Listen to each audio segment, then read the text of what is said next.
Hi, this is Greg Canty here, and welcome to the Fusion Win Happy podcast. This episode is part of the digital marketing series where we discuss various aspects of digital marketing and how they may affect your business. Thanks for listening.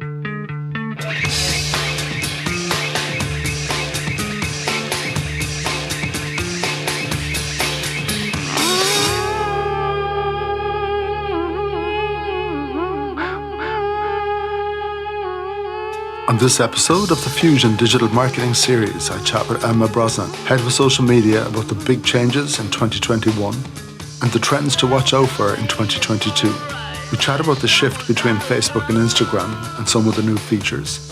We chat about the role of TikTok and the business-to-business platforms Twitter and LinkedIn, and also the increasing role of audio and podcasts. And finally, we give our big tips for 2022, as well as a mention for the clever online networking platform called Lunchclub. Enjoy the show.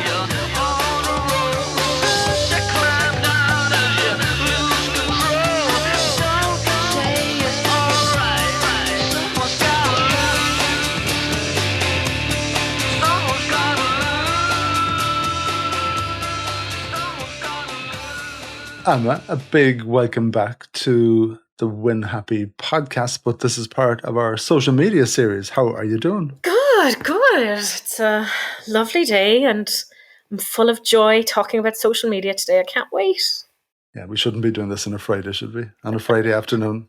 Don't tell people the day, Greg. You're going to give it away now. You're going to have to release it on a Friday. It's the time of the week when we can think about putting a little bit of time aside to do something like this. So I know what we were going to try to do on this episode is do a quick little reflection on 2021 and how some of those changes went. Yeah. And some of the things coming down the track in 2022. I know you have the outputs of a report there about trends in that. And I think more importantly, we might put our own interpretation of them and what we think is really happening for clients this year and what they should be looking out for. So 2021, you had a few headlines there that you wanted to chat about. I did. So I suppose the changes of things that happened in 2021, with social anyway, there's always so many new changes that kind of happen every year, you know. And I think ever since ever since about 2016, everyone's like, oh, video is the big thing. It's the big thing. And I think TikTok has kind of finally proved that it is the big thing. Except I suppose the main thing is that it's TikTok videos. It's short, sweet videos. We don't want long videos. We're very easily bored now. We have very short attention spans. And obviously social media has driven us to this stage that we just want a quick video and a quick reply and a quick everything. So yeah, I think kind of things like TikTok and stuff have kind of made shorter videos jump out a lot more. And then for businesses and for content creators and everyone, the issue is, what do we create to keep our audience interested in? And I think there was kind of a lot of that this year, that I think a lot of businesses started engaging more with things like influencers and seeing what was kind of relevant to them. But yeah, there's been a lot of changes in 2021. Will I start reading my list? Yeah. You know, when we're talking about the different platforms, I like to think about, we have our business to consumer ones, which for me predominantly are the big monster of Facebook. We've got Instagram, and we had TikTok trying to occupy a little bit of space there. And on the business to business side, we have LinkedIn and Twitter to an extent, and maybe Twitter does kind of cut across to the consumer as well. So Instagram, okay. I suppose, yeah, Instagram has always been my favorite platform. I adore it and I spend so much time in it. TikTok this year probably stole more of my time, but I do think Instagram's still a solid number one in my heart. But so I suppose with Instagram for businesses, the main thing that I always struggled with every single time I was doing training, and I've been doing these training courses since, 2016, 2017. And every time in those training courses, the main question was, our whole goal is to send clients and customers back to our website. But with Instagram, the whole reason people stay on Instagram so long is because you can't leave once you're on it. So I suppose with the Instagram feed, and anyone who has worked on Instagram knows this, that you cannot share a link, which is very annoying. And then what they had introduced a couple of years later then was they allowed anyone with more than 10,000 followers, which for a lot of people that have small businesses and things like that, reaching the 10,000 is quite a hard mark to get. But anyone who had the 10,000 followers were able to add swipe up links to their stories. So this was handy from a purely organic point of view, that people could actually go directly to a website or go to a shop page on a website and buy that product directly. And finally, last year, 2021, November, I'm going to say, they actually introduced a sticker that had the link option. So now everyone, in any story you put up, you can actually add that sticker and you can link directly to whatever page on the internet you want. So that makes life much easier for all of our customers and anyone that I ever have to deal with in training. And that's a big change, really, because the great thing about Facebook is that you could put content on your feed with a link to your website and bring people directly there. And as the social media user has, in bigger numbers all of the time, shifted from Facebook to Instagram, it was that big frustration.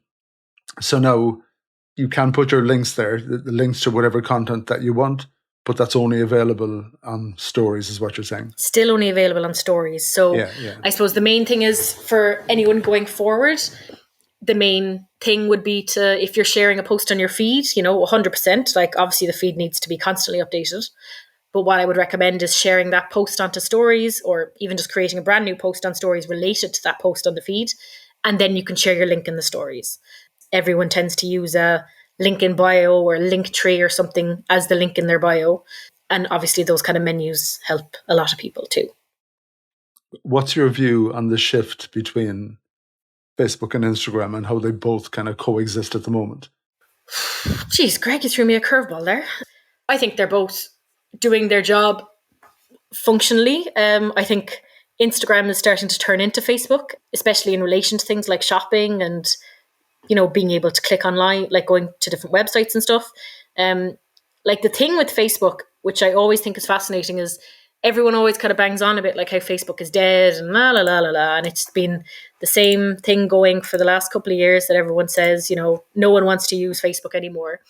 But it still is the most popular platform, whereas Instagram is catching up, I suppose, as the most favorite platform. So there's kind of a bit of a mix there. I think Instagram's always kind of the nicer place to go. And I think the fact that it is so photo focused, and there's not these huge menus and everything you're looking at, and it's very easy to maneuver. And I think that's kind of why it is everyone's favorite. Yeah, and both of them were very different going back years and years. Facebook was the one for the photograph and the lots of copy.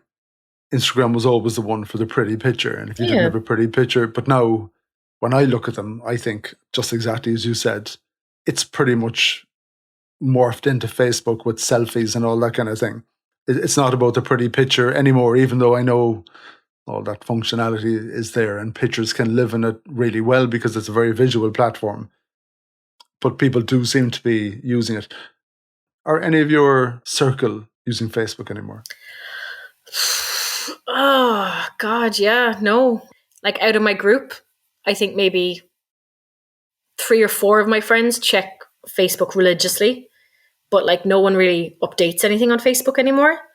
Instagram's probably the main place that we're all on, and like we message each other on Instagram and we'll share memes with each other or whatever. Whereas on Facebook, I think I personally log into my Facebook account once a week, maybe, and like for someone who lives on social media, it's mad to think that like my time on my phone is split between Instagram, TikTok, and Twitter.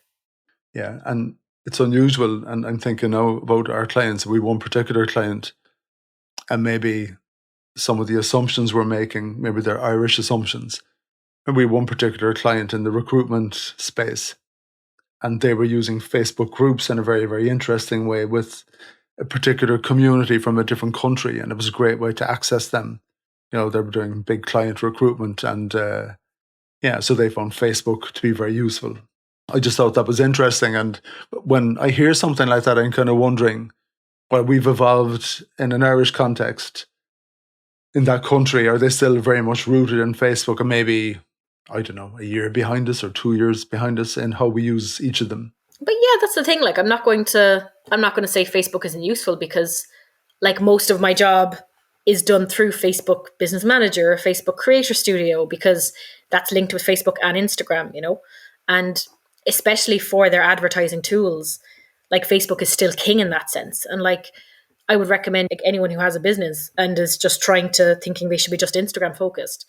Like you still need access to Facebook. You still need, all of that stuff. Like even I had Instagram training last week, and on it, I was kind of saying, there's no, people were just like, oh, we just want an Instagram account. And I was like, to be honest, to get access to the whole suite of everything, you need a Facebook account or a Meta account, maybe.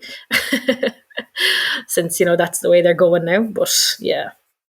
And I think one of the reasons there why it's a good thing to connect them is that when people create their Facebook accounts initially, we provide a lot more personal information, whereas Instagram account didn't have the functionality to request all of that from you. And with the way Facebook and Instagram combine, I think even if you are advertising on Instagram, it's accessing a lot of the information from Facebook that it would have about people. So maybe that's how a benefit to kind of combining the two of them. One of the conversations we have with clients when it comes to Facebook and Instagram, I used to use the Jerry Maguire line a long time ago. I've probably been using that for like 5 years. I would have been saying on Facebook in particular, it's show me the money time. And Greg, I'm just going to say, if any Gen Z are listening to this, they won't even know what Jerry Maguire is. Yeah, well, Jerry Maguire was a lovely film years ago. years ago. Yeah, exactly. Was it an American football star? Yeah, and he was talking to his agent, just wanted him to show me the money. And Facebook, for me, is show me the money, and Instagram is show me the money. So they all are show me the money at this point. Yeah, so if you're business to consumer and either of those channels are really important to you, and you're putting a lot of time, effort, and money into creating valuable content for those channels, that you do need to think very seriously about putting money behind your posts to get value for all of the hard work, because I'd nearly go to say you're not going to get the reach without putting the budget behind it. There's actually a fascinating stat that I got from that Hootsuite report, Greg. It was actually kind of heartbreaking. So basically the average Facebook post engagement is 0.07%. So basically you're reaching 7 in every 10,000 people that follow you. I believe that, do you? It's terrifying. And yeah, I do think that's quite a high number. Like I would probably say 7 in every 100 maybe. So for kind of the results that I tend to see for our clients. But that's you're still... at 7%. 7 out of 100 is still tiny. Like, yeah. But there was a time when you get 30%. Yeah. And we saw that decline. We saw it going right down to half nothing, and we're freaking out saying, this just doesn't work anymore. And I think that's when I started saying it was a case of show me the money. And what's the name of that film again for your Gen Zs? Tom Cruise? Yeah. Yeah, exactly. And some of them might be saying, who's Tom Cruise? Okay, I'm starting to feel old now. Oh, God. Wait until you actually go on TikTok, Greg. I've heard you talking about that, and I haven't even gone there yet. I haven't pressed the button yet. Because I know how I can easily get hoovered into something, and I'm trying to resist. From your point of view, and I know there's a lot of the new functionality and all that kind of stuff on all of them, is that toys for people using them? Or are you seeing real things that a business can use on those channels? Are you viewing TikTok as... No, if I watch a Champions League game, I see TikTok being advertised at the side of all the football matches. And so obviously there's a serious agenda and everything else. But I'm still not seeing the business benefit of even entertaining it as a serious platform for business. Are you seeing it yet for any clients? Internationally, kind of client-wise, yes, like as in for like businesses, I do think there's a thing. But I suppose for me in relation to our clients, I suppose I'm still trying to think of ways that what kind of content can we create that will jump out? Because that's the thing with TikTok. It can't be the same type of content that you would put up on the other social media channels. It has to be something completely out of left field, something that will just entertain people. Like, I mean, in terms of you saying, like, have businesses benefited from TikTok? 100%. Like, you can see, like, for me, when I go on TikTok, because of the way my algorithm works on TikTok, I might see like beauty recommendation videos. And on those, like there's so many videos of people saying like, oh, TikTok made me buy this, and it's like 3 or 4 different beauty products. And like they've gotten a huge boost in their sales thanks to stuff like this. But I suppose just in terms of general businesses and how to promote them, like I personally will skip past anything that comes up as an ad. And it kind of goes back to what we were saying even about Facebook back in the day. You know, when you saw sponsored, you were like, oh God, no. And for me with TikTok, that's it, because TikTok is kind of my break from all of that at the moment. So it is for businesses, I think, to get into it more. I think it's working with influencers. I think it's working with creators that they'll create the content and recommend you, because I think the way we've all kind of found social media, the way it's tending to go is people are listening to other people's recommendations rather than listening directly to the business. Okay, so you're for the influencer and not the straight up ad. So I want to pick up on something you said there that kind of drills right into some of the approach that we take when we're training clients and devising strategies for them. You were mentioning that you go onto TikTok, I think, as a break. Is that the word you said? Yeah.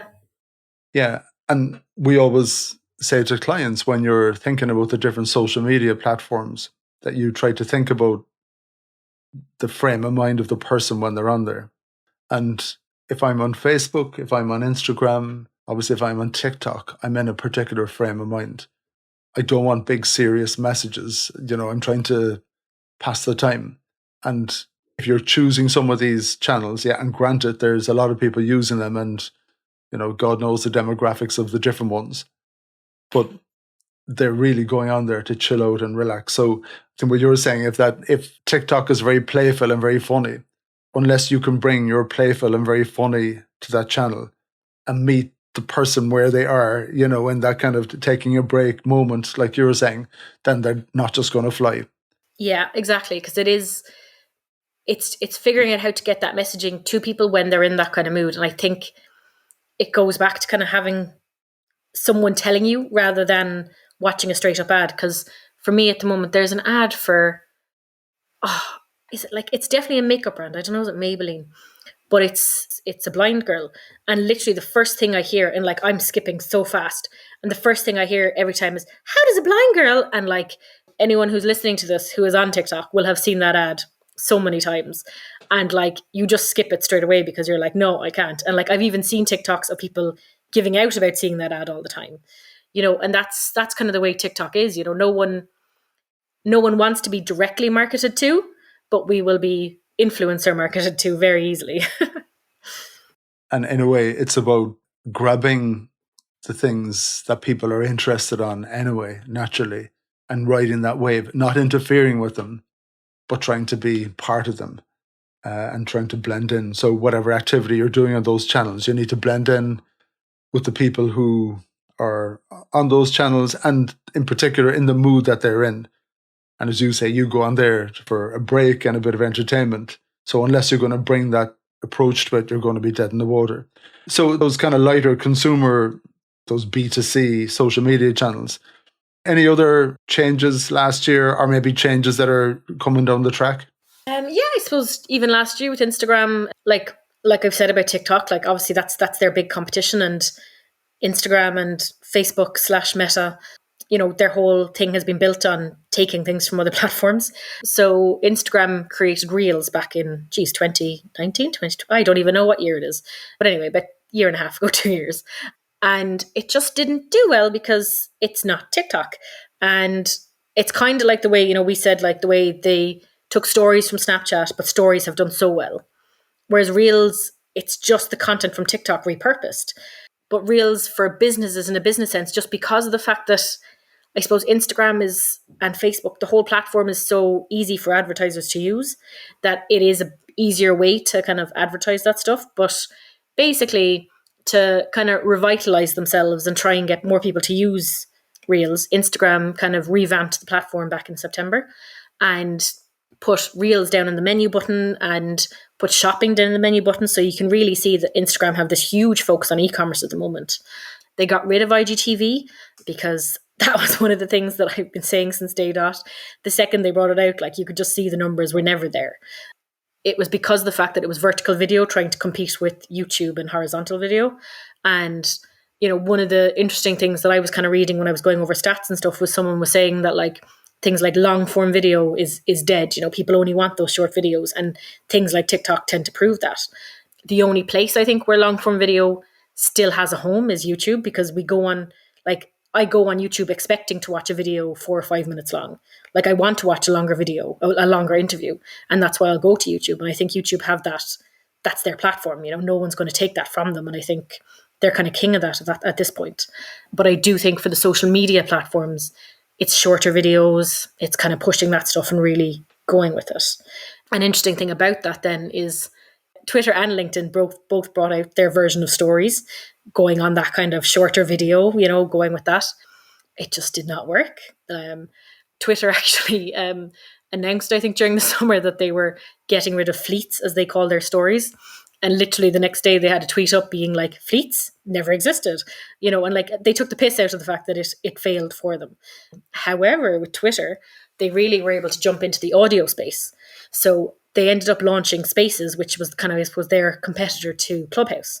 And I personally think it's done quite well. You know, we're here recording a podcast right now. There's obviously a lot of interest around the world and people creating their own versions of audio. Greg, I'm sure you'll say you've been approached by so many clients on creating their own podcasts. So people are interested in listening to things. And I think it kind of goes to the fact, I think, like for me, I suppose working from home, you know, I'll sit at home and I'll listen to a podcast while I'm working. I actually think that's the difference in that, you know, for nearly all of the activity, it's screen time. You're looking. And a lot of us get our eyes burnt out and everything else by just looking all of the time. Whereas if you can press play and walk the dog or do the hoovering or do whatever, so you're competing in a different space. So I do think there's different opportunities. So suddenly you're competing not with the other social media channels, you're competing, and the social media channels and YouTube and Vimeo and all of that. You're actually competing now with the radio. Yeah. And Spotify. And of course, you can exist on Spotify with some of your content.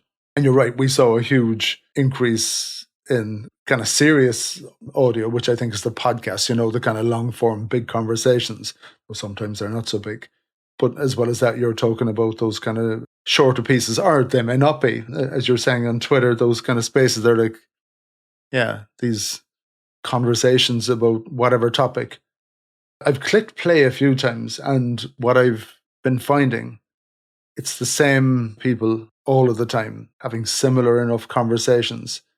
I just see the same names popping up, and I'd follow a lot of people, so I'm kind of wondering, is it I think very, there's very a niche? select amount of people doing it. Yeah. Like, did you notice with Clubhouse, and again, for anyone who hasn't heard of Clubhouse, that basically was like social media with no social media content. It was literally all audio. You join a room and people are having a conversation. So it's like all audio, which made it interesting. And obviously the social media giants were all paying attention to it, thinking, oh, they might steal some of our space or maybe we can incorporate it. But it seemed to be a buzz for about a month or maybe two and then just whittled away. Yeah. Are you the same? There's no one talking Clubhouse anymore? I think with Clubhouse, I think what actually, like, it's still there and it's still going. And like I was reading a thing that they've come out saying they're never going to allow advertising on the platform. So, you know, you'll go on, you can listen to join your rooms and whatever. They haven't seen that Jerry Maguire film to mention it again. But like, I think the interesting thing about Clubhouse was when they started, the only way you could access it was through an invitation, and it was all very select and a bit too, I think it's a bit too niche, not even niche, but like, you know, elitist kind of too much of a club. Yeah. Like, obviously I know it's called Clubhouse, but yeah, you know, and I think the people that couldn't get into it then just kind of were like, I'm not bothered. So, and then when things like Twitter brought out Spaces and stuff, sure, that's a way to engage with the audience that's following you on social media instead of having to join a room and try and build up a new following on a new platform. Now, when we're talking about new things, and when you mention Clubhouse, I'm thinking of Lunchclub, which is a little bit elitist as well, and you need to be invited in by someone, and it's very clever, and as well as networking in a LinkedIn type of a way, but in a very kind of, with a formalized kind of system, they have that ability to endorse people, and then you can have chat with the people you've connected with. So I can see it nudging into LinkedIn territory.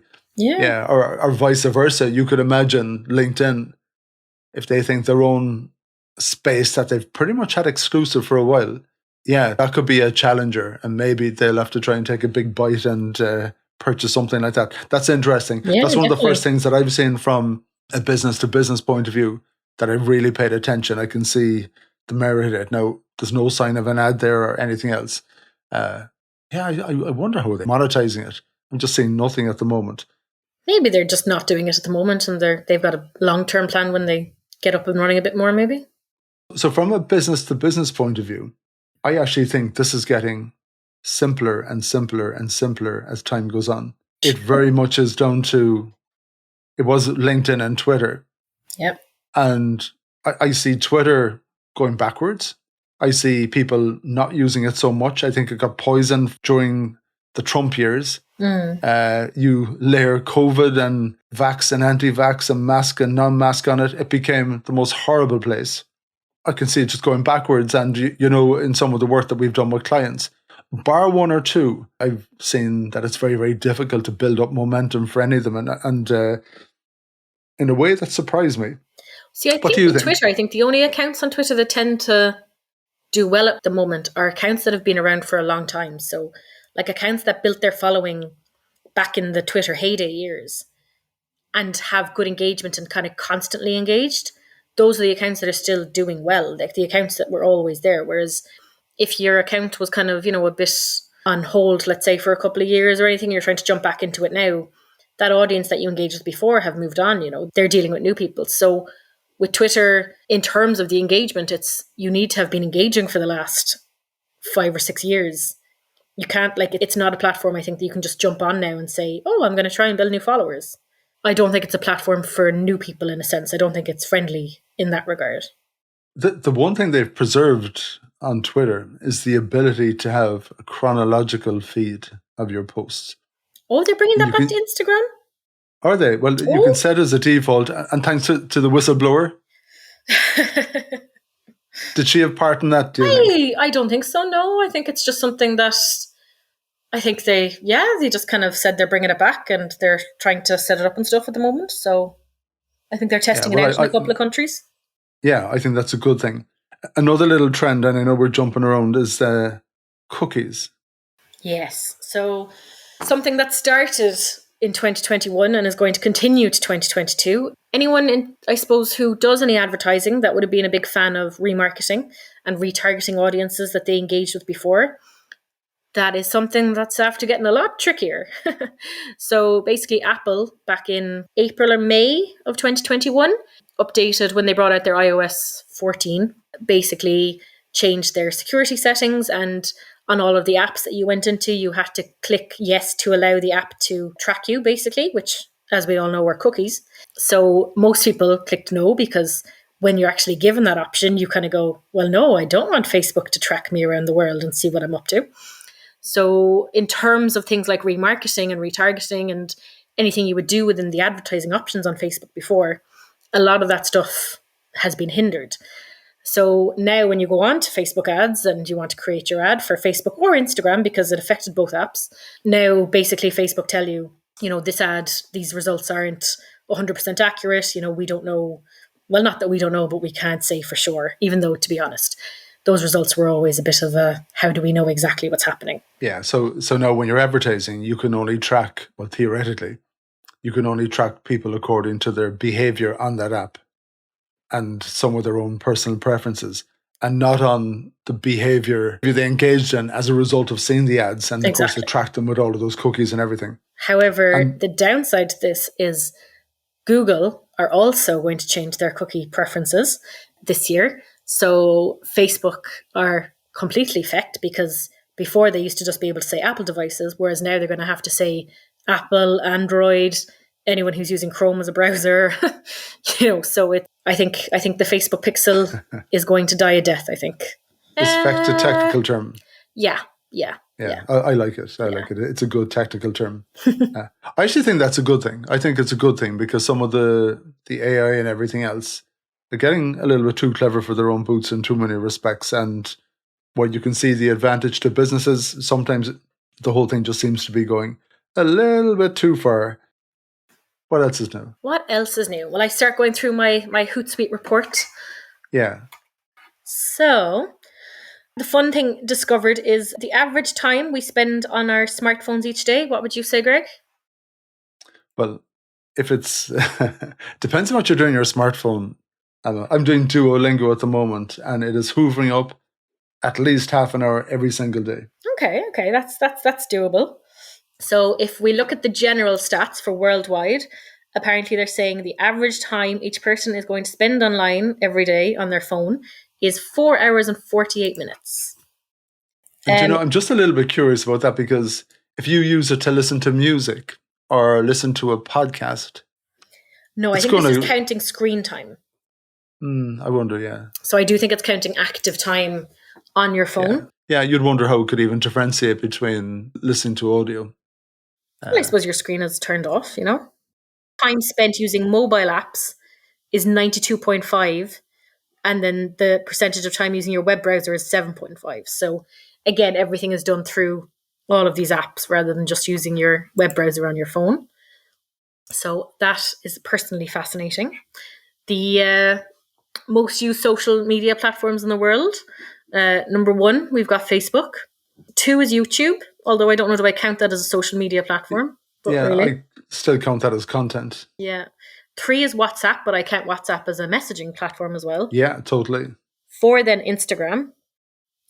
5 is WeChat, but again, to people in China, I imagine again that's a messaging platform. TikTok then is next. So realistically, the top 3 are going to be Facebook, Instagram, and TikTok, Does LinkedIn come ahead of Twitter? I'm sure it does. No. We've got TikTok, then Facebook Messenger, then Weibo, Snapchat, Telegram, Pinterest, Twitter, Reddit, Quora. No LinkedIn on the most used social media platforms anyway. Then next you've got your favorites. And then on our favorites, WhatsApp is number 1, which is a bit strange, I think, again, because it's messaging. 2 is Instagram and 3 is Facebook. So, Instagram and Facebook are vying for 1 and 2, I think. But I just think it goes to show that Facebook is the most used, but Instagram is everyone's favorite, which I think is quite entertaining. Then, this one I actually thought was quite interesting. So they had a whole thing about brand discovery. And I think this is really important as well for businesses, So on the brand discovery one, apparently 31% of people worldwide discover brands, products, and services via search engines. Second is ads on TV. Third is word of mouth recommendations from friends and family. And 4th is ads on social media. So I think, Greg, this ties into your thing that when we do meet clients, you do kind of tend to say that, traditional advertising is still quite important. It's not something to forget about, Yeah, and a lot of us are still going to Google. Yeah, definitely. Then online retail websites, brand and product websites. So, kind of once you get past the first kind of couple of stages, it's kind of, we start looking at the brands on social media. But I do just think it's really interesting because one of the other main things then is recommendations and comments on social media. So and then consumer review sites. So there is a lot of say there in terms of using things like if you're in the tourism business, things like TripAdvisor and stuff still work, or monitoring who's tagging your restaurant or whatever on, locations on LinkedIn or using a specific hashtag related back to you. And I think there's a lot of interest there and a lot of need there for for social listening. So for keeping track of when people are talking about you online, because, so much of that kind of jumps out from this. The next one then, so online brand interactions. I think this one is hilarious. 44% of people have visited the brand's website. And then it just drops completely. Then 24% then watched a video made by a brand. 23% followed a brand on a social network. 21% visited a brand's social network page. And then 21% again read an email or newsletter from a brand. So the website is still king. And the whole thing with social media, as we tell people, it's always it's always bring it back to the website. You're constantly selling. It's always bringing it back to that. And then an interesting one, which is actually from Cisco, said, in 2022, 82% of all online content will be video content. So that's a huge thing. And even for us with our clients, one of the things we tend to offer is Mojo and video training and kind of helping our clients out in terms of creating that content, So it is fascinating to see that it is something to really still continue to focus on in 2022. Yeah. And I guess, some of the basics are exactly the same in that on all of the social media channels, you should be trying to tell the story of your business. We always talk about the hard message, the hard story, but the softer story as well, like the personality, because it's a great way to communicate that. And even if you aren't getting colossal reach and all of those things, at least if anyone goes checking, that they will get a sense of who the business is and the people involved and everything else. So to wrap up, do you have any big tips for people this year? I suppose just following on from what I just said there, I think videos are 100% something to focus on. And, I think it's kind of playing around with general videos that, are good for your company. And, if you do need to kind of create long form videos, just be aware that like YouTube is that platform you're going to put them on. But in terms of other social media networks, it probably does need to be short and sweet. And then, if you want to make the leap to TikTok, brilliant. But that content is going to have to be something different or something that jumps out a bit more. And it can't necessarily be the same messaging that you would have on your other social media platforms. So in that regard, is it something like, working with different influencers or creators? Like there was another interesting stat that I saw there that it said, I think 50 million people count themselves as influencers worldwide. Like 50 million is mad. I hope they're including us. Oh, definitely. So it is something, video, definitely something to focus on. And you, Greg? And for me to wrap up, I think with the business to business hat on, I think LinkedIn is king. Even though reach is a big challenge on LinkedIn at the moment, I think use it for your networking, be very proactive. We always say, start pressing buttons and start having conversations with people. Quietly, check out Lunchclub, get someone to send you an invitation to the platform. I think it's very clever. It's a very, very nice way of networking. We're back to algorithms. The way it matches people up is very, very clever. And you will definitely meet random people that you have no control over. And yeah, it's really interesting. There's a bit of a buzz by it. Have you enjoyed all your lunch meetings so far, Greg? Oh yeah, totally. But my bloody machine gave me the 2 fingers today at a critical point, and I didn't meet the lady I was supposed to. Who was a woman in Switzerland, I think. Oh, interesting. Yeah, so I thought that was going to be an interesting conversation. And and working in the same industry as us and everything, so I thought that was going to be a good opportunity to learn, and that we need to do that as part of our networking. Yeah, definitely. So the very last thing I was going to say is that don't forget about email. No. And your email subscription list. And I think the one thing that we've discovered, both personally and professionally, is that when you have the person's email, you can reach out to them at any time. And unlike the algorithms, you mentioned Facebook, 0.07%. At least if you've got 1,000 email addresses and you send your 1,000 and the people who are interested and they've subscribed, it's the best way of reaching them. For me, I think that what MailChimp were saying? I think the average click rate or something is between like 13 to 22%. So. Oh yeah, but that's the people who've decided to click it. Yeah. But at least you're delivering the emails to the inboxes, whereas with social media, they're not even seeing them, even though they're fans of your page and all that kind of thing. So I think we're going to do a few of these during the year. And I think our plan is that we're going to focus on a platform in detail on every single different episode. So when people hear us again, we'll be doing all of that. Will we start with Facebook, will we? I think we start with Facebook. I think it is the biggest one, so we may as well go there. And I think as well, we said we'd introduce some of the other voices from the Fusion team. So on the Facebook chat, we've got Olivia Trout, who has her own little perfume business on Facebook. So we're quite interested to hear what she has to say. So we'll say hello to her possibly in a few weeks. Yeah, definitely. Emma, thank you so much. And have a great... Thank God it's Friday. Weekend. Thanks a million. I will see you again. Perfect. Cool.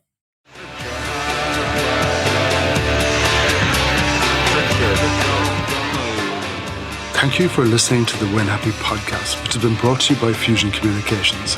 If you'd like to get in touch, feel free to send me an email at greg@fusion.ie. So until next time, take it easy.